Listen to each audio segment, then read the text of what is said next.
In this video, I'm going to be responding to the CBC's news article blasting real estate agents for an undercover investigation they did where they found 3 agents were steering their buyers away from a for sale by owner or a low commission listing because they weren't making enough money. But it's going to be a very balanced video. I'm going to talk about it from both sides of the spectrum, what was good about it, what was bad about it. And I'm actually a real estate agent. I own a brokerage, but it's not going to be one-sided. I promise you, if you look into my content, you will see I've shared hundreds of videos pulling back the curtain of my industry, calling people out for doing things they shouldn't be doing.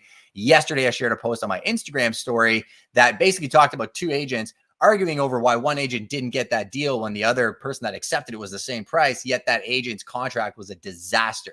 We're dealing with people's lives here. We need to raise the bar in our industry. And I'd like to think that's one of the biggest things I advocate for. I sit on the MLS advisory, the brokerage advisory, and the professional standards committee, not because I like sitting in meetings, but because I want to do more for the consumer. So let's get right into it. And I'm going to share my screen here so we can go into the article. So here's the headline: real estate agents caught on hidden camera breaking the law, steering buyers away from low commission homes. So steering is actually illegal. I think that's pretty self-explanatory. The agent's duty of care to the buyer is to represent their interests above their own. And if a property comes up that isn't offering a commission, sometimes that buyer can actually choose to top up the commission of their agent. Maybe that agent showed them 50 homes over the last year on weekends, nights, and everything else. And sometimes not, right? Sometimes you'll get agents that just want to do what's right for their buyer and show those properties. I've seen it all. And trust me, not one size fits all in our industry. What I do have an industry or have an issue with this article here is this statement right here: experts and industry insiders have uncovered that it's an industry working for the benefit of real estate agents at the cost of home sellers and buyers. Like, you're claiming it's the entire industry. That's grossly inaccurate. There are so many different people and business models. I know some of the most philanthropic people in the space that literally build their communities and really spend a lot of time building their expertise so they can execute for their clients. But on the other side of the spectrum, bad agents are vastly overpaid. Good agents are undervalued. So you can't just blame the entire industry for 3 people that you found. This gentleman, Michael Walsh, actually owns a brokerage. We'll talk about Mike's comments in the article a little bit later on, but he says there's a huge inertia in maintaining the status quo. It absolutely benefits existing realtors 100%. Again, bit of an anecdotal statement, but neither here nor there. So they tried to reach out to CREA, the Canadian Real Estate Association, to have a conversation with them, and Rico wouldn't have a comment to Marketplace about this. I mean, I do think they should, right? They're a governing body when it comes to real estate, but understand that they're a government body. So they typically don't really make statements because government bodies are in the business of risk management and don't really want to make a statement and get held with their feet to the fire. Rico does a lot of governance for our industry. You can actually go on their website. I do a series called, I think it's Real Estate After Dark, where I read stories of agents that did bad things and lost their licenses. And I put that out on my platform so consumers can be educated on what to watch out for. So I do think Rico does drop the hammer. They've been taking more licenses lately. So if you look at the last 3 years, more agents are losing their licenses, which I think they should. There's a lot of stuff that happens in our industry that should not happen. So let's do better, people. And next portion here. So if I go down, they talk about REBA, which is the Consumer Protection Act, REBA 2002. An interesting note about that: I think it needs to be updated. I don't know if it's been updated since 2002. I don't believe it has. But REBA governs licensed real estate agents. And I'll give you a case study example. Have you ever driven around your town and see those Jimmy buys houses, call 226, any cash condition, whatever?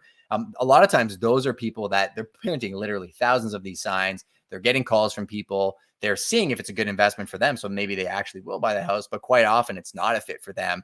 And they do what's called wholesaling. So they flip it to another buyer that's maybe looking for an under market property in the area of that price. Sometimes consumers have no idea this is happening. They haven't been educated on the process. They just get another contract for somebody else, or maybe they're not even told it's happening, and they end up underselling their house by a lot of money. Again, there's really good ones and really bad ones out there. You can't paint an entire industry with one brush, but one reason why REBA is in place is if you're a real estate agent linked to something like that, you could actually lose your license over it, because sometimes agents will pay those guys what's called a bird dog fee for finding them a deal or a listing. It is massively illegal and shouldn't be touched, but neither here nor there.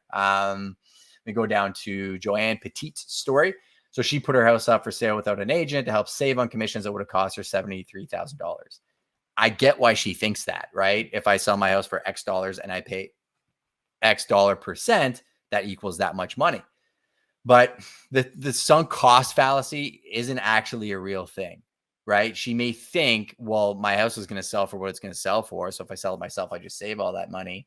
A lot of times, spending money actually makes you money. Hiring somebody that has a larger network than MLS or an ability to get a higher purchase price on your property can actually save you money. So she maybe would have spent 73. Could she have made 150? Right? So she saved 73. Did she leave anything on the table? You never actually know because you didn't go through that process with somebody else. You sold it on your own, which is totally fine. Seems like a lovely lady. She looks amazing at gardening. And I understand all different business models. I'm totally fine with it. I don't think there's 8 billion people on the planet. If a billion of them don't want to work with me, I'm totally cool with that. My mentor taught me that, and I'm okay with that. If somebody wants to save money and do it themselves, more power to you. But just saying that you save that money to me is an inaccurate statement. It's not fair, and I think more people need to know about it. I agree with you, Joanne. I think more people need to know about what happened. And this article, this is why I'm doing this video, so more people can know. So they live in Vaughan, Ontario, or agents typically charge 5%. So that's an illegal statement if you're in the industry. Mike Walsh, actually, I watched the video on CBC Marketplace, and you make this statement. You own a brokerage. You can't actually say that in the RICO Code of Ethics. It's actually called price fixing. So you can't have two agents in a golf cart saying like, oh, what do you charge? What do you charge? I understand your perceptions of the industry as a whole, but you actually cannot say that there's an average commission. We are pounded that into our heads when we're getting our licenses. And the amount would have amounted to $73,000 plus HST. In real estate, the commissions paid to the listing agent by the seller shared with the agent representing the buyer, typical commission split in half. This is accurate. So a lot of sellers don't know this, right? So if I list your property and we agree to set commission, the buyers that come are actually taking a portion of my commission. They're not getting their own independence. So sometimes people will see two commission amounts on a contract. Pay attention to this. It may say, 5% and then 2, or 5% and then 2.5. What that means is if the buyer comes in, then they get that 2.5%. I do want to address one thing. I don't think it's noted in this article. I saw it in the replay online, and they said the buyers never know what that commission is. That's not true. The confirmation of cooperation and representation typically states what that commission is. And if it says as per MLS, the buyers have every right to ask their buying agent what they're making. I've never hidden that from my people at all. We typically put the full percentage in the confirmation of cooperating document, just so people know where to look for it.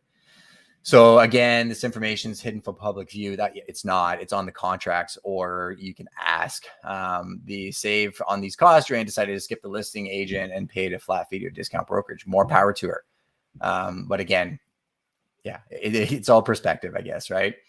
And I know there have to be people looking on MLS to buy a house, and they would say to their agent, I'd like to see this house. That's 100% accurate. So I'm also probably the only agents out there that tells people to go look on all the sites that are out there. There are tech companies coming that are actually marketing companies. So they're third-party companies that consumers can go to now to see sold data as quickly as an agent. And if you're an agent and your only value proposition is to give people sold data, you're a dinosaur and you're going to be out of business in 10 years because these companies are going to take all your buyers. Right? Buyers on the other side need to know that these companies don't necessarily have their best interest at heart. They're going onto their site. They're clicking on who they think is the actual listing agent or a local expert. That company is selling that lead off to one of their agents or another agent that doesn't even work for them and taking a referral fee. Right? So they're a marketing company, and those companies' primary clients are the agents, not the consumers. So be aware of that. But I think technology empowers the industry. The more information we all have, the better decisions we can make together. And she's right about consumers looking online. What I will say to that, though, is we actually get more hits off our marketing than MLS. We generate more leads off our marketing than MLS. So I think real estate of the future is going to change dramatically, where you're going to see more real estate firms becoming full-blown marketing agencies than just somebody putting a sign up on your lawn. But again, different models for different people. You can do whatever you want. She was prepared to pay an agent representing the buyer 1% commission, which totaled $15,000. Not a small amount of money. They said that on the video as well. After 6 weeks on the market, she received 0 calls from an agent. They called a lot because they wanted to sign with them. They wanted us to list them. They wanted us to be the selling agent. One funny thing about the real estate market, you'd be shocked at when you think the market's amazing and you're reading the news, how you think the buyers are just going to kick your door down. we're in a phase right now where it's a heavy fall market. A lot of people launch listings right after Thanksgiving. If we were like 3 months ago, you were talking 20, 30 showings a listing. Now you're talking like 5 or 6 or 7. It's very, very different. So timing has a lot to do with it, but maybe she just didn't get the exposure she wanted. Another thing I'm not too aware of is what boards she was listed on. So this is an important note. If you're going to go FSBO, I'm going to give you advice on how to go FSBO, because I told you this is balanced. You need to understand what boards you're on. And if agents have portals set up in, say, our market, which would be the London, Ontario, and surrounding market, if something gets listed on the Toronto board, that doesn't come into that portal, right? So as a consumer, if you're working with a London agent, make sure you tell that London agent that you want to see everything, right? And make sure you're using other third-party apps to do that. So sometimes the agents don't even look at the other platforms. They're looking at their internal system they pay for, because that's just how they operate. So understand what boards you're actually paying for as a FSBO. And the other thing she said was agents wanted to work with agents, and agents want 2.5% commission. It's not fair. I think more people need to know about it. And she says she called an agent and they said it was blackballed. It wasn't purview to that conversation, so I can't say what was said or what wasn't actually said in that conversation. We see FSBOs all the time and we don't blackball them, right? Like we'll show our buyers them all the time. And if my buyer brings me a private deal where I can't add any value, go ahead and do the deal. Like, it's a lot of it has to do with the person you're working with. If you smell commission breath on an agent, run. Right? If you have an agent that literally just feels like they're pumping you for a transaction and they're just trying to get a deal done and they're not looking out for your best interest, you need to find another agent. I don't think buyers qualify enough agents, and ask them about their expertise and how the process goes. But on the other end of the spectrum, also understand that quite often agents can work with buyers for a year plus at a time, show them 50, 60. I remember showing houses, like leaving one of my kids' events and going on a rainy weekend. And, this was very early on in my career. And my buyer went and bought a FSBO like the week after, right? And I mean, I could talk about 25, 30, 40 hours put into a file that yielded nothing. Well, poor me, I don't really care. Like, that's the job, right? That's what I signed up for, and it is what it is. And I make up for it with my daughter, my wife, with other time that I will allocate for it. But, it is a bit of an issue on both sides of the spectrum when it comes to buyer agency. Marketplace producers pose as home buyers. Yes, they tend to do that. I know Marketplace does a lot of the undercover articles, because it probably gets a lot of clicks because people like seeing stuff like this. So they pose as buyers and they contacted local agents to see what the agents would say. One agent up front told the buyers about the low commission and said he'd be happy to buy the house anyways. That was actually on the video. The other two agents discouraged and thwarted them from seeing the home. So this I do have a bit of an issue with. So the one agent, kudos to him, he killed it. He was on the actual video and he said, like, it's 1%, but I'll still sell you the home, which is what I think most agents should do. And if you're a buyer and you think your agent really deserves it or did a phenomenal job, you could top up their commission, but that's between the two of you. The other agent said she was unable to book a showing, and then the seller said she never received a call. That I have a massive issue. If you're a liar, you should be fired and lose your license. And then the other one said she couldn't book a show. No, wait. So the other one said, oh, this is good. So the other one called and said if she'd be willing to negotiate commission. And she said, no, it's 1%. And she said, no, I'm going to take my buyers elsewhere. Right. To me, that's a big problem. Like, I can't imagine that conversation ever happening and me saying that to a seller, because you want to find an opportunity for your buyer. If you call a FSBO and they're only paying 1%, fine, go back to your buyer, come up with a strategy with where you're going to save them 8%. And then maybe have the buyer again, top up the commission 1%, or just don't do it, or say, hey, I'm going to take your 1%, and then tell that buyer, please find me somebody else that is looking to buy or sell and work with them. Like, there's got to think long game, people, right? If you're in the real estate industry. So she said that right off the bat, she wanted to know if she was getting 2.5. The other thing I'll say about this is, in the real estate market in our surrounding territories and a lot of our new build project, the amount of agents that have called us on projects and just asked about the commission before they asked anything about supply, what pricing is, what the incentives were, it really sets the tone, right? And I think you need to understand who you're working with and what their end game is. Even listing agents on new build sites, like the amount of stuff that happens in the new build world, and I'm getting a little bit off topic, but I think it's an important topic, is they will literally shut out cooperating agents because they know how hot the new build market is and they want to double end every deal. Is that the best thing for their seller? Is that the best thing for the marketplace and their clients? Absolutely not. I think Marketplace should actually do coverage on that one day. They concealed the identity of the 3 agents because they determined that this problem is industry-wide and not isolated to specific agents. How can you say this? You're saying the entire industry does this. That is a bold-faced lie. I hate to say it that way, but that just is what it is. And that's why I'm doing this reaction video. Again, I sit on professional standards. I try and expose as much as I can in the industry. I can tell you there's some of the most philanthropic people in the industry that do a lot for the community, that, spend hundreds of hours and get paid absolutely nothing. I do think the way that the payment structure in industry could change, right? I'd love to see innovation in new business models, maybe an hourly wage for services rendered, maybe no different than an accountant or a lawyer, because there is great value proposition to really talented agents, but not so much for untalented agents. So much so that I actually think a company like Amazon can come in and buy up every real estate holding company, put them in a factory and say you're getting paid 1% to show people homes. And the only way you're going to stand out is by having a larger skill set than just using the internet or MLS. In the second test, Marketplace made 50 calls in 5 markets. So they were called as homeowners and buyers. Producers asked agents could lower commission. 88 warned against doing so. Okay, so they asked the agents if they could lower commission to the buying agent. So they warned against doing so.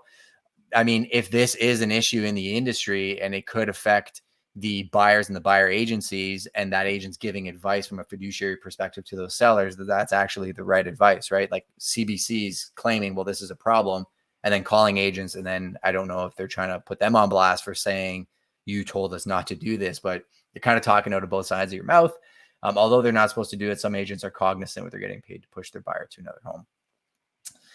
Yeah, it's sad. I think it is a big problem in the industry. So kudos to CBC for bringing this to light. And I think broker owners and industry professionals need to be more aware of this and make sure that it's not happening around them. It's just completely unethical. It's beyond steering. Yeah. So Laredo, so she's a lawyer and she sat there and did the hidden camera test with them. And she's 100% right. I watched her reactions to it. And like the one with the lady that basically said, oh, she didn't answer my calls, I can't get you in. Guarantee you that happens, and it should not happen. So this Michael Walsh is the president at Exclusively Buyers Inc. So I addressed this a little bit earlier when he mentioned on the video that it's not this article, but it's the video that's on their actual YouTube channel, that there's an average commission. Mike, please don't say that. You can't actually say that. His business model is built on representing only buyers. He's not a listing agent. So I understand why he has this perception. He says the only way to change this is, or Walsh and researchers studying the industry agree the only way to fix it is to change the way they're paid. So buyers agents commissions are not paid by the home seller via the listing agent. So yeah, you could do that. I mentioned that a little bit earlier on. If buyers want to pay commission when they buy a house, they can totally do that. If you're buying a house, you are paying a commission. The seller's paying it for you now, but when you list your house, you're going to pay it again. So the industry functions as a cartel. Again, broad sweeping brush. Like, this doesn't really mean anything because the industry isn't a whole bunch of people sitting behind closed doors just counting their commission checks. You get a big variety of people that operate in this industry, some that are amazing, wonderful people, and some that are absolute wolves, right? In terms of commissions, they enforce on entire industry a certain high and relatively uniform commission level, says Stephen Broadbeck, a former executive director, Consumer Federation of America. His research determines that decoupling commissions could drop the standard rate of commissions by 1% to 2% over a couple of years. So his end game is dropping the commission percent, saving consumers billions of dollars. Well, dropping commissions may cost consumers billions of dollars, because if you get people that are in the industry that are really good at what they do and they can make you more money than you're paying them in commissions, and you just get them out of the industry or drive them out of the industry, you may lose a lot more money. So again, you only save money if you only look at it from one perspective, right? If commissions are decoupled, the buyers would be able to negotiate their commissions and they would come down. Well, I don't know. Would they come down, right? Or would certain agents just be a lot more selective about the buyers they're working with? I don't work with everybody. I don't want to work with just everybody, right? There's people that see inherent value in my service and people that don't. And to me, price is only a discussion in the absence of value. And if I can't bring enough value to a transaction, I don't get paid and I don't do that transaction. I do think we have an issue in our industry across the entire board where people think we're desperate to work with them, right? People think I just want to go to your house as a listing agent and I'll tell you whatever you want to hear. Just sign the contract. I want to put a sign up. I'm sure those agents are out there. I said commission breath. If you feel that, great. But when I go and work with people, it's an exchange of value proposition, right? I'm interviewing them as much as they're interviewing me. I haven't spent as much time as I have building the networks, the systems, the infrastructure that I have to just take on every client that just whatever. I'm just going to run around like a chicken with my head cut off to get paid. I think you have to work with somebody that there is that value exchange and you're getting more than you're paying in every state of affairs, right? So I like that this discussion's happening, but these broad sweeping brushes saying the entire industry, makes this happen for the reason they happens. To me, I have an issue with that, right? Because there's great people in the industry. If commissions are decoupled, so if commissions are decoupled for the first time, buyers will be able to negotiate commissions. We just talked about that they would encourage sellers to negotiate more vigorously with their listing agents, and they would most likely come down. Again, a bit of an anecdotal statement. I mean, sellers are negotiating right now. It happens almost every single listing I go to. People want a discount, and I get it, right? And there's different models and different packages that people can get depending on their needs. And there's times where we won't discount, and there's other times we will, depending on the situation. Furthermore, it gives discounters a far greater opportunity to penetrate the marketplace because they do not have to pay the going rate for buyer agents' commission. So you're in an article talking about anti-competitiveness, yet you're making a claim that is anti-competitive against a full listing commission brokerage. I don't really know where this comment came from. I understand that discounters want to penetrate the marketplace.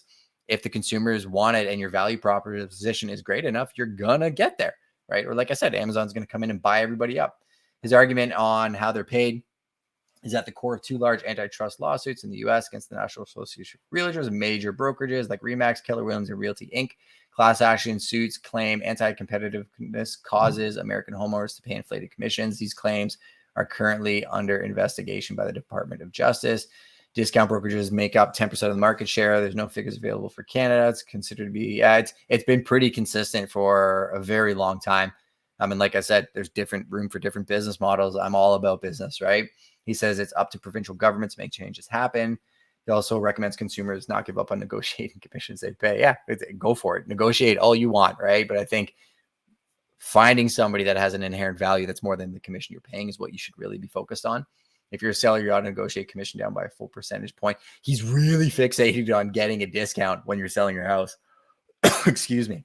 Secondly, if you're trying to sell an expensive home, you're willing to work with a broker who will help you sell your one home and another. They may dock an additional percentage point off the home. Great. 100%. I'm sure that there's agents out there that will do that depending on the relationship, right? And the more you work with somebody, the better that relationship gets. Some of my clients get special treatment because their loyalty is there, and I'm loyal to people that are loyal to me. So that's a good point. Joanne and Frank, however, remain steadfast to sell without a listing agent. The right person is going to come along. At the end of the day, patience paid off. After 3 months on the market, they sold their house near full asking price to a private buyer with no agents involved, making an allusion to the fact that they saved a lot of money because they didn't have agents. But we don't know what it could have sold for if it was marketed with a different strategy, right? So I'm very happy, Joanne, you sold your house 100%. I'm not here to make this a hit piece response. Like I said, I really wanted to make this a balanced response to this article. The key point here is not any one business model is built the same as another. I'll end this by saying I think our industry has a bit of an issue with no standard of care, right? I don't think that there's any one standard of practice that happens when you have thousands upon thousands of independent businesses operating in a marketplace where they're not getting the governance they need. There are things that I think that need to be fixed in our industry, multiple offer situations, transparency. They're talking about auctions and changing the entire way that real estate is done. I'm down. Like, I'm happy to talk about it, but I think people that are in the industry, outside the industry, both sides of the spectrum need to come together and have a discourse. I have an issue with divisiveness and just hit piece reporting. Not that I'm saying that this is what it is, but really making people feel like realtors are here and consumers are here. Like, I like fishing. I like going on vacation. I like F1. I have a family. I like animals. Like, there's probably more similarities we have with me being in the industry and you as a human being than we do on the other end of the spectrum, because I do see what happens in all the private groups, and I'm sure the comments will come on this video. I'm going to post this on CBC's actually like YouTube video too. And I welcome anybody to come on and have a discourse with me about this topic, David or Mike Walsh or the guy that wrote this article. I'm an open book. I think we need to have the marketplace of ideas. I think we need to look at what's best for the consumers. I think we need to find a way forward together, not saying, well, you're good and you're bad and everything should change because these three people did this, right? I'll give kudos to the marketplace for going in and making an effort. Journalism's tough, right? I think sometimes people can be really hard on journalists because industries change, media's changed. The way they write articles and the reason they write articles is very different than it was 30 or 40 years ago, but they can't possibly put in enough time to really be able to get a scope of what's happening from a national perspective. So there's massive issues in the real estate industry. There's massive issues in the governance of housing policies, zoning, supply and demand. It's an open topic. Jump in the comments. Let me know what you think the biggest issues are. Tell me what you thought of the article. Tell me what you thought of the response. I'm a pretty easygoing guy, but I wanted to give a little bit of context because I'm in it. I see it every single day, and I want everybody to live a better life and build a better community together. Appreciate your time. Thank you for being here, and tell me who you are so we can meet. Take care.